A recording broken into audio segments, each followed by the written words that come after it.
In the previous lectures, we discussed about phasor under no load condition. We also discussed that when the transformer is being loaded, that means there will be a load connected to the secondary winding of the transformer.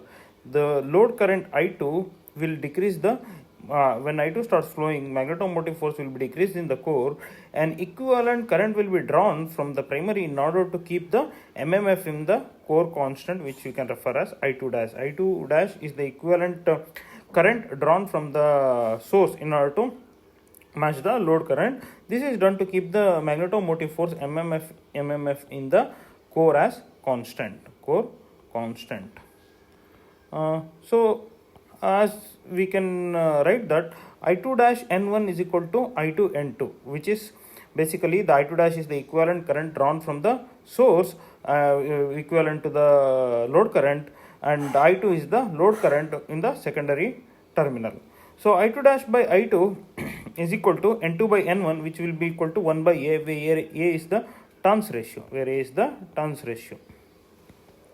So I2 is the reflection of the secondary current in the primary. So if we neglect the losses, then we can write as I2 dash equal to I1. Okay. Then the above equation can be written as I1 by I2 is equal to N2 by N1, which is equal to 1 by A. So we know that in a transformer, power in a transformer needs to be balanced. That means V1 I1 should be equal to V2 I2. Okay. So law of conservation of energy states that the the energy can only be transformed from one form to another form. In here it is transformed from electrical to magnetic, then again from magnetic to electrical. So this can be seen. We know that the EMF induced in the primary and secondary coil E1 by E2 is equal to N1 by E2 is equal to N1 by N2. So we can say that this E1 by E2, E1 is the EMF induced in the primary coil, E2 is the EMF induced in the secondary coil, N1 is the number of turns in the primary coil, and N2 is the number of turns in the secondary coil. So from this we can write it as E2 is equal to N2 by N1 into E1. Okay. Similarly, from this equation we can write I2 is equal to N1 by N2 into I1. I2 is equal to N1 by N2 into I1. So we can substitute these two E2 and I2 in this equation. We will get N2 by N1 into E1, N1 by N2 into I1. So N1, N2 will be cancelled. So this one will be equal to E1 I1 or V1 I1. So this power balance, we can prove that the power, if we neglect the losses, power fed to the primary will be equal to the power from the secondary. Okay. This is basically volt ampere drawn from the load is equal to volt ampere drawn from the supply. Okay. So impedance connected to the secondary, which needs to be referred to the primary. We know that load is connected to the secondary and source is connected to the primary winding of the transformer. So we have to refer the impedance. So this is the coil, primary coil. This is the secondary coil.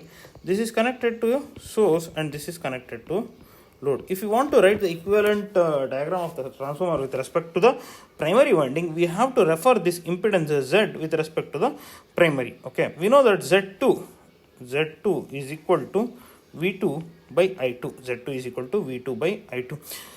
Similarly, we have substituted for E1 and E2 and I2. We can substitute for V2 and I2 in this equation. We know that V2 is equal to V1 into N2 by N1 divided by I1 into N1 by N2. Okay, if we write it, it will be N2 by N1 square into V1 by I1. Okay.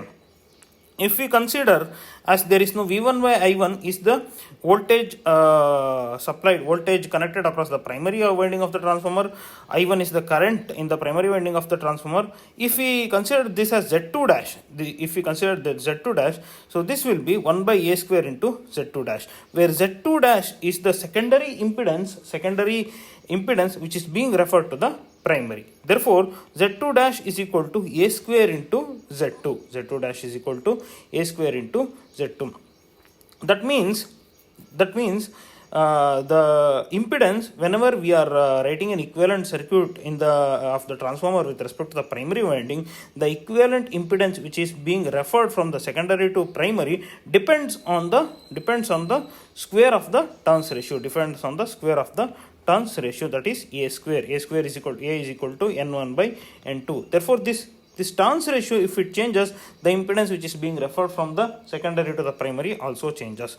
Similarly, if the impedance is connected to the primary, it can also be referred as the secondary as z1 dash is equal to 1 by a square z1, 1 by a square z1. That means if the impedance is connected to the primary, this is z1, this can be referred to the secondary, as z1 dash is equal to 1 by a square into z1. Okay, this is like this is similar to the referral frame theory which we study in the machines, where we refer the primary and secondary quantities, primary quantities to secondary quantities to the primary. This will come in handy while studying the equivalent circuit of the transformer. Okay, let us see equivalent circuit of the ideal transformer. So we have V1 applied voltage. Let me write it again. This is the primary winding. This is the secondary winding. This is the impedance connected, load impedance connected to the secondary, which is Z2.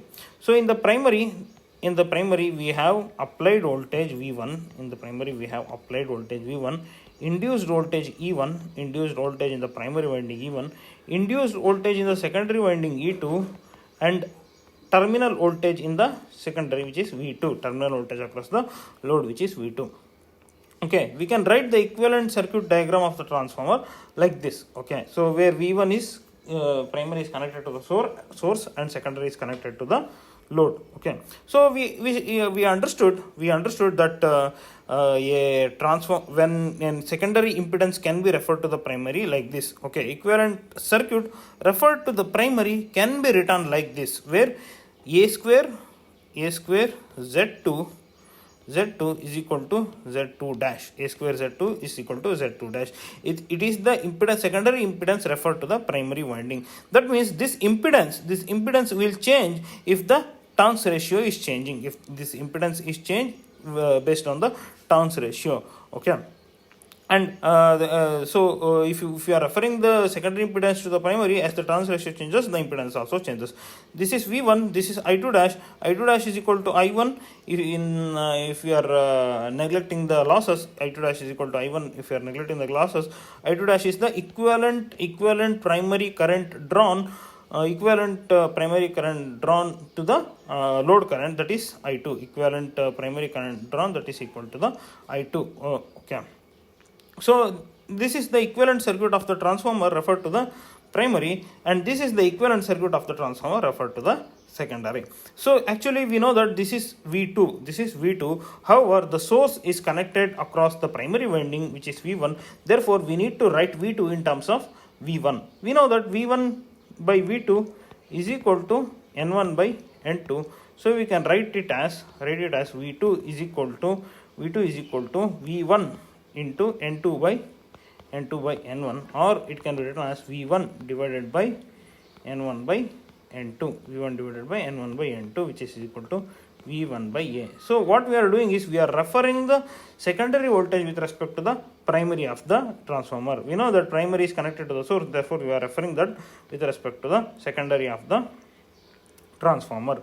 So we know, as you can see here, so we are saying that V2, whatever we are referring, it dependent on A. Okay, that is turns ratio N1 by N2. As if the turns ratio changes, this referred voltage to the secondary also changes. This is the equivalent circuit of the transformer with respect to the secondary. So we studied that there will be an equivalent current I2 dash which is being drawn from the primary winding. So let us write it in terms of the phasor diagram. As you know that previously we have written the phasor diagram considering the flux where V1 V1 has a 90-degree phase shift from the flux. We know that V1 is equal to negative of E1 because of Lenz's law. So E1 can be represented here. E2 will also be in the direction of E1, which is equal to V2, So we can write load current I2 like this, load current I2 dash, I2 like this, which is the phasor of the load current I2 with a phase shift of theta 2 from V2 or E2, phase shift of theta 2 from E2.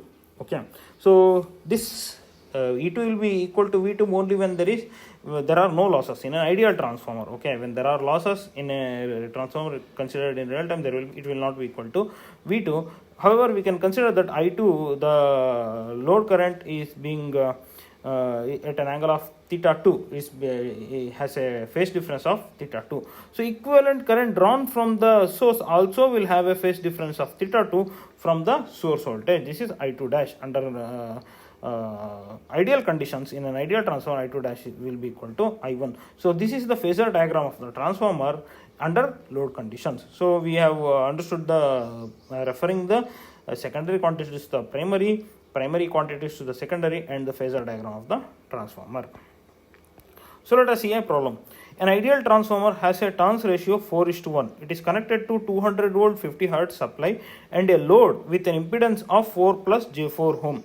Represent the equivalent circuit with respect to the primary and the secondary of the transformer. Okay. So we know that this ideal, the turns ratio of the transformer, we know that turns ratio, this will be 4:1. This is 4. If this is 4, this is 4:1, from which we can know that this is a step down transformer. 4:1 is a step down transformer. If I write it, this is 200 volt, this is 200 volt 50 Hz, this is 200 volt 50 Hz, and there is a load connected to the secondary Z2 with 4 plus J4. There is a load connected to the secondary with 4 plus J4. Okay. So N1 by N2, it's sure that N1 by N2 is equal to A, which is equal to 4. N1 by N2, which is equal to A, which is equal to 4. Okay. So if you are writing it with respect to the, we have to write the circuit with respect to the primary, and we have to write it with respect to the secondary. So what we can do is we can write, just write it here. We can write it here. Okay, we have this V1, V1 is 200, V1 is 200 volt and 50 Hertz, V1 is 200 volt and 50 Hertz, and when the equivalent circuit with respect to primary means, we know Z2 is 4 plus J4, it is A square into 4 plus J4, A square into 4 plus J4, A is 4, therefore A square is 16, A is 4, A square is 16, 16 into 4 plus J4, which is 64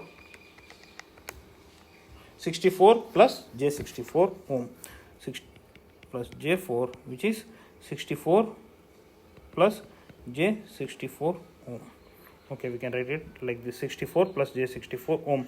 This is Z2 dash. This is Z2 dash when it is being referred to the primary of the transformer. This is Z2 dash, where Z2 dash is equal to A square into Z2, that is what I have calculated here. Okay, now this is the equivalent circuit of the transformer with respect to primary. Let us see equivalent circuit of the transformer with respect to secondary. We have Z2 will remain the same because we are referring the primary voltage to the secondary of the transformer. So Z2 is 4 plus J4, and V1 is equal to V1 is equal to 200 volt. So divided by A is 4, so which is 50. This is 50 volts. V2 is 50 volts. So we have 50 volts, 4 plus J4, which is Z2. This is the current flowing through the transformer I2. I2 is equal to 50 divided by 4 plus J4. Okay, you can calculate this one. So this will be the current drawn from the secondary of the transformer. So we have written the equivalent circuit of the transformer with respect to primary and secondary winding. Let us see the next problem. A 3-winding ideal transformer has 100, 40 and 60 turns in its 3 winding. So it's a 3-winding transformer. Primary has only 1 winding, secondary, you can consider these two as secondary terminals. So these two are has this is 40 turns and this is 60 turns. Okay, the same core. Okay, the first winding is connected to 200 volt 50 hertz supply. The first winding is connected to 200 volt 50 hertz supply. The other two windings are connected to load are 10 plus J20, 10 plus J20, 5 minus J40, 5 minus J40. Calculate the primary current drawn by the transformer. Calculate the primary current drawn by the transformer. In order to calculate this, you need to calculate the current drawn by these two secondary terminals. You have to calculate IL1, you have to calculate IL1, you have to calculate IL2. Okay, once you calculate IL2, you can calculate the current drawn by the primary of the transformer. What is the current drawn by the primary of the transformer? So in order to calculate this, you need to know the voltage induced in these two transformers. You need to know the voltage induced in these two transformers. So it is 40% of 200 volts will be induced in this 40% of 200 volts will be induced in this transformer, which is equal to 80 volts. V is equal to 80 volts. Voltage induced will be equal to 80 volts, and 60% of 200 volts will be induced in this transformer, which will be equal to 120 volts. So you can calculate the current. You can calculate the current by using 120 for here. 120 divided by 5 minus J40 here, which is equal to IL2 is equal to 120 divided by 5 minus J40, and IL1 is equal to 80 divided by 10 plus J20. 80 divided by 10 plus J20. Okay. So corresponding secondary current, if you calculate it, corresponding secondary currents will be 1.6 minus J 3.2 amperes and 0.3692 plus J 0.2538 amperes. Okay, so this will be the corresponding second currents in IL1 and IL2. Okay, so now you have to calculate IL1 dash and IL2 dash, IL1 dash and IL2 dash. The reflecting currents, the equivalent current from the equivalent current drawn from the primary equivalent to this load current, equivalent drawn from the primary equivalent to load current 2, which is IL1 dash and IL2 dash. This can be calculated by, we know that I1 by I2 is equal to N2 by N1, I1 by I2 is equal to 1 by A, I1 by I2 is equal to 1 by A. You can calculate A for this one will be A is equal to 200 divided by 40, so which is 5. 200 divided by 40, which is 5. A for the secondary load is 200 divided by 60, which is 3.33. AL1, AL2 you can calculate as 3.33. From this one, substituting in this one, you can calculate the equivalent current drawn from the primary winding, which will be 0.6400 minus J 1.28 and 0.225 plus J 1.77. So the total current will be IL1 dash plus IL2 dash, which will be IL dash, which will be primary current drawn from the transformer. Okay, so this current IP, which will be equal to IL1 dash plus IL2 dash. So in the next class we will see the equivalent diagram of the transformer with respect to the Phasor diagram considering the losses and equivalent diagram of the transformer.